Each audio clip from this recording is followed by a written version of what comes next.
Hello दोस्तों, आप सभी को टॉपर स्टडी सेंटर में स्वागत है। आज हम बात करने वाले हैं प्रकाश के परावर्तन तथा अपवर्तन के बारे में, जो कि क्लास 10th एनसीईआरटी क्लास 10 अध्याय 10 से बहुत इंपॉर्टेंट टॉपिक्स है प्रकाश का परावर्तन तथा अपवर्तन। दोस्तों आइए जानते हैं इस टॉपिक्स के बारे में। जो भी इंपॉर्टेंट बातें हैं इसमें हम डिस्कस करेंगे, इसीलिए अपनी कॉपी और पेन लेकर के जो भी चीज़ मैं बता रहा हूँ उसको आप अच्छे से नोट कर लीजिए, साथ ही उसको अच्छे से प्रैक्टिस कीजिए। यदि जहाँ पे प्रॉब्लम हो तो वीडियो को पॉज करके उसको अच्छे से लिख लीजिए, नहीं तो वीडियो को बार बार आप देखिए ताकि वो टॉपिक को आपको अच्छे से समझ आ सके। और हमारे यूट्यूब चैनल को सब्सक्राइब नहीं किया तो सब्सक्राइब कर दें, साथ में बेल आइकन बटन को जरूर क्लिक करें। चलिए आइए स्टार्ट करते हैं प्रकाश के परावर्तन तथा अपवर्तन के नियम के बारे में। सबसे पहले जानेंगे प्रकाश का परावर्तन तथा अपवर्तन में प्रकाश क्या है। दोस्तों प्रकाश वो ऊर्जा है जिसके द्वारा हम वस्तुओं को देख सकते हैं, उसे प्रकाश बोलते हैं। प्रकाश के गुण, तो प्रकाश के गुण, प्रकाश सरल सीधी रेखा में गमन करती है। प्रकाश विद्युत चुंबकीय तरंग है, इसीलिए इसे संचरण के लिए माध्यम की आवश्यकता नहीं पड़ती है। प्रकाश अपारदर्शी वस्तुओं को तीक्ष्ण छाया बनाता है। प्रकाश की चाल निर्वात में 3 × 10⁸ मीटर होती है। ये इंपॉर्टेंट बात है जिसको आपको कॉपी में राइट डाउन करनी है, इसको याद करनी है और बार बार प्रैक्टिस करनी है, ठीक। आगे प्रकाश का परावर्तन के बारे में बात करें। उच्च कोटि की पॉलिश किया हुआ कोई पृष्ठ ले लेते हैं, जैसे कि दर्पण, अपने पर पड़ने वाले अधिकांश प्रकाश को क्या करते हैं, परावर्तित कर देती है। यानी प्रकाश के परावर्तन के नियम, जैसे कि पहला होता है आपतन कोण परावर्तन कोण के बराबर होता है, और आपतन कोण परावर्तन कोण के बराबर होता है। जैसे कि बताया गया है, आपतित किरण दर्पण के आपतन बिंदु पर अभिलंब तथा परावर्तित किरण सभी एक ही तल में होते हैं। जैसे कि यहाँ पर देखिए, आपतित किरण, परावर्तित किरण और अभिलंब ये तीनों एक ही तल में है। और दूसरा आपतन कोण जो परावर्तन कोण के बराबर है, यही परावर्तन का दो नियम है। इसके बाद जानेंगे हम प्रतिबिंब। दोस्तों प्रतिबिंब क्या होता है, तो प्रतिबिंब वहाँ बनता है जिस बिंदु पर कम से दो परावर्तित किरणें प्रतिच्छेद होती है या प्रतिच्छेदित प्रतीत होती है, वहाँ प्रतिबिंब बनते हैं। जैसे कि प्रतिबिंब दो प्रकार के होते हैं, एक होता है वास्तविक प्रतिबिंब और एक होता है आभासी, जिसको काल्पनिक प्रतिबिंब बोलते हैं। तो वास्तविक प्रतिबिंब क्या होता है, ये तब बनता है जब प्रकाश की किरणें वास्तव में प्रतिच्छेद होती है, इसे पर्दे पर प्राप्त कर सकते हैं। और वास्तविक प्रतिबिंब हमेशा उल्टा बनता है, जबकि आभासी प्रतिबिंब में ये तब बनता है जब प्रकाश की किरणें प्रतिच्छेदित करती हुई प्रतीत होती है, इसे पर्दे पर प्राप्त नहीं कर सकते। आभासी प्रतिबिंब सीधा बनता है। आइए इसके बाद जानते हैं समतल दर्पण द्वारा प्राप्त प्रतिबिंब कैसा होता है। मान लेते हैं सरपन दर्पण है और यहाँ पे एक वस्तु रखे, इसका प्रतिबिंब इस साइड बनता है, यानी आभासी और सीधा बनता है। प्रतिबिंब का आकार वस्तु का आकार के बराबर ही होता है। प्रतिबिंब दर्पण के पीछे जितना रहता है वस्तु दर्पण से उतनी दूरी पर होती है। प्रतिबिंब पार्श्व परिवर्तित होता है।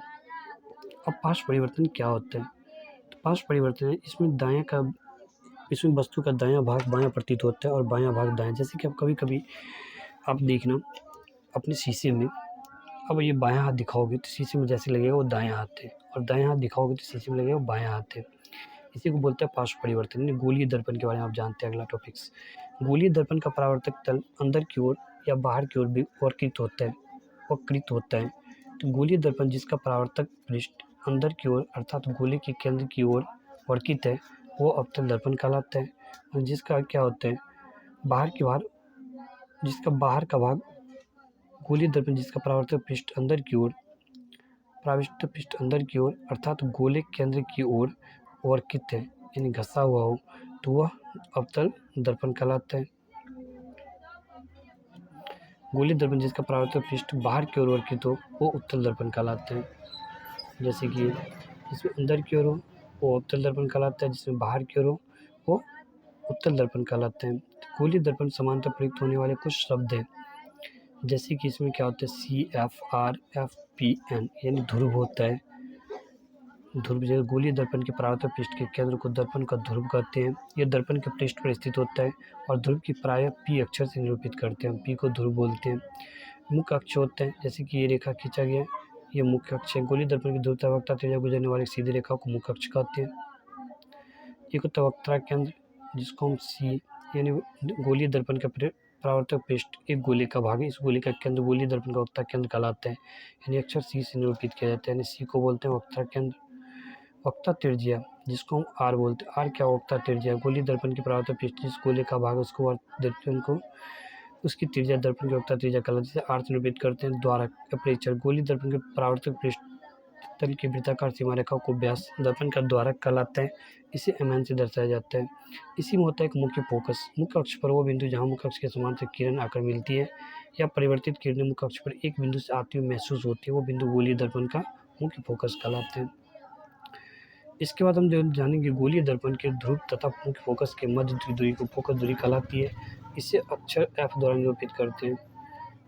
जैसे कि छोटे द्वारक के गोलीय दर्पण की वक्रता त्रिज्या फोकस दूरी से दोगुनी होती है।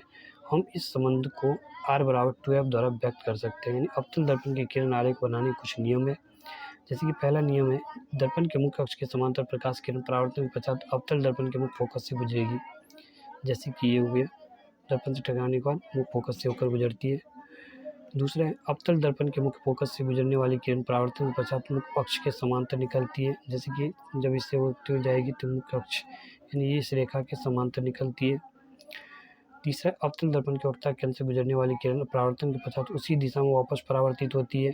जब यह परावर्तन होने के बाद पुनः इसी रेखा पर वापस लौट आती है। चौथा, अवतल दर्पण के बिंदु P की ओर मुख्य अक्ष के से तिर्यक दिशा में अपतित किरण तिर्यक दिशा में परावर्तित होती है। आपतित तथा परावर्तित किरणें अवतल बिंदु पर मुख्य अक्ष के समान कोण बनाती है। जैसे कि जितना कोण I बनेगा उतना R बनता है। इसके बाद अवतल दर्पण द्वारा बिंब की विभिन्न स्थितियों के लिए बने प्रतिबिंब। तो बिंब की स्थिति, पहला, यदि अनंत पर रहेगा तो प्रतिबिंब फोकस एफ पर बिंदु सहज का ही बनता है। प्रतिबिंब का आकार अत्यधिक छोटा बनेगा। प्रतिबिंब वास्तविक तथा उल्टा, जब बिंब C से परे हो तब F तथा C के बीच बनता है, छोटा और वास्तविक तथा उल्टा बनेगा। जब C पर हो तो C पर बनेगा समान साइज वास्तविक तथा उल्टा। C तथा F के बीच होगा तो C से परे बड़ा बनेगा वास्तविक तथा उल्टा। F पर रहेगा तो अनंत बनेगा, अत्यधिक बड़ा वास्तविक तथा उल्टा। छठा, P तथा F के बीच में दर्पण के पीछे विविधता बड़ा आभासी तथा सीधा। तो बिंब की स्थिति है, पहला अनंत पर, तो मान लेते हैं कि क्या है, बिंब की स्थिति अनंत पर मान लेते हैं क्या है, एक दर्पण है जिस पर इस तरह की किरण आरेख खींचता है। तो इससे हम सीख सकते हैं C से परे हो, C पर पड़े हो और C तथा F के बीच और F पर जब रहती है तो उसकी इस तरह से प्रतिबिंब बनता है। जब P तथा F के बीच रहता है तो इस तरह से प्रतिबिंब बनता है। अवतल दर्पण का उपयोग, तो आइए जानते हैं सामान्य। तो टॉर्च, अवतल दर्पण का उपयोग कहाँ होता है?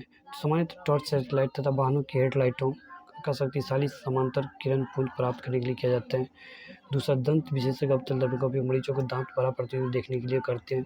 इन्हें चेहरे का बड़ा प्रतिबिंब देखने के लिए शेविंग दर्पण में उपयोग किया जाता है।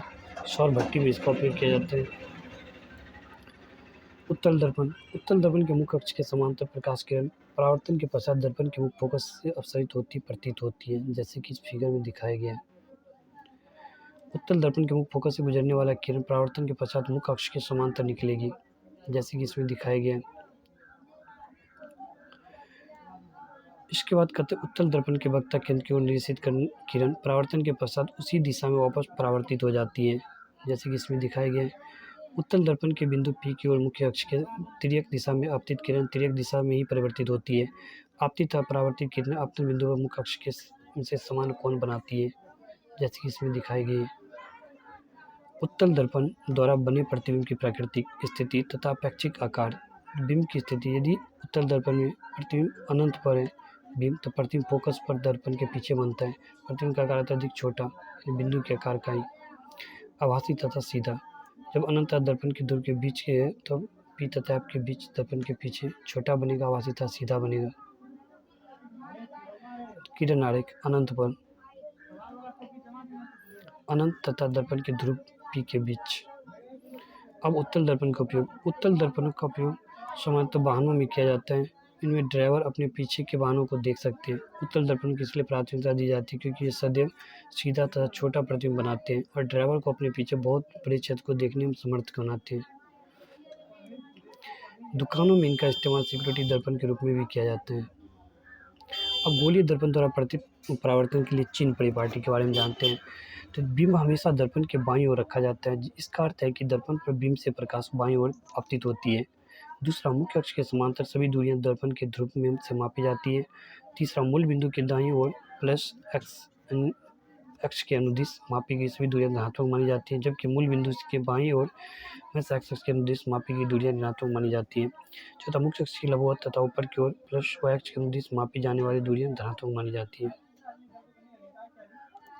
मुख्य अक्ष की लंबवत तथा नीचे की ओर माइनस y अक्ष के अनुदिश मापी जाने वाली दूरियां ऋणात्मक मानी जाती है, जो कि आप ये जो फिगर है इसके अनुकूल आप अपने कॉपी पे इसको बना करके इसके अनुकूल भी आप समझ सकते हैं। ठीक, इसके बाद बिंब की दूरी जो हमेशा ऋणात्मक होती है, अवतल दर्पण फोकस दूरी हमेशा ऋणात्मक होती है, उत्तल दर्पण फोकस दूरी हमेशा धनात्मक होती है। इन दर्पण का सूत्र यदि 1/v प्लस 1/u प्लस बराबर 1/f, यानी v को प्रतिबिंब दूरी, u को बिंब की दूरी, f फोकस दूरी होते हैं। इसी बात है कि आवर्धन, कई जानते हैं आवर्धन के बारे में। आवर्धन गोलीय दर्पण द्वारा उत्पन्न वो अपेक्षित विस्तार है जिससे ज्ञान होता है कि कोई प्रतिबिंब बिंब की अपेक्षा कितना गुना आवर्धित है। इससे प्रतिबिंब की ऊंचाई तथा बिंब की ऊंचाई के अनुपात के रूप में व्यक्त किया जाता है, यानी m बराबर प्रतिबिंब की ऊंचाई बट्टा बिंब की ऊंचाई, m बराबर h dash by h0, m बराबर माइनस v बाई यू, तो m बराबर h बाई h0 यानी माइनस v बाई यू। यदि m ऋणात्मक है तो प्रतिबिंब वास्तविक होता है, यदि m धनात्मक है तो प्रतिबिंब आभासी बनता है। यदि h डैश i बराबर h0 तो m बराबर 1 माइनस प्रतिबिंब का आकार बिंब के आकार के बराबर है। यदि h ग्रेटर देन h0 तो m ग्रेटर देन 1 प्रतिबिंब बिंब से बड़ा होता है। यदि लेस देन 0 होता है तो m लेस देन प्रतिबिंब बिंब से छोटा होता है। यानी समतल दर्पण का आवर्धन सदैव +1 होता है। यानी प्लस का साइन आभासी प्रतिबिंब दर्शाता है, यानी दर्शाता है कि प्रतिबिंब का आकार बिंब के आकार के बराबर है। यदि m बराबर प्लस पॉजिटिव तो m लेस देन 1 तो दर्पण उत्तल होगा। m ग्रेटर देन 1 यानी m ग्रेटर देन 1 तो दर्पण उत्तल होगा। m लेस देन m एक से यदि बड़ा हो एक तो दर्पण उत्तल होता है। यदि m से एक से छोटा हो, यदि m से एक छोटा हो तो दर्पण अवतल होता है। यदि m बराबर निगेटिव तो हो तो दर्पण अवतल ही होगा।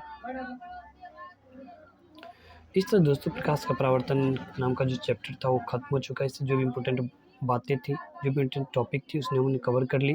और ये बात आप लोगों को इसको बार बार प्रैक्टिस करिए, आप लोग अच्छे से नोट किए होंगे। नहीं किए तो वीडियो को पॉज करके फिर से इस वीडियो को देखिए, अच्छे से पॉज करके जो भी इम्पोर्टेंट बातें भी बताएं तो उस पर डिस्प्ले से आप उसको अच्छे से नोट कर लीजिए और उसको बार बार प्रैक्टिस कीजिए ताकि आप एग्जाम में बेहतर परफॉर्म कर सकते हैं। साथ ही हमारे यूट्यूब चैनल को सब्सक्राइब जरूर कर दें, बेल आइकन बटन को जरूर क्लिक करें ताकि मैं और नए नए टॉपिक और इससे अगले टॉपिक पे जो हम बात करने जा रहे हैं उस वीडियो का नोटिफिकेशन सबसे पहले आप तक पहुँचे और आप उसको जल्द से जल्द देख करके आप अपनी लर्निंग को बढ़ा सकते हैं।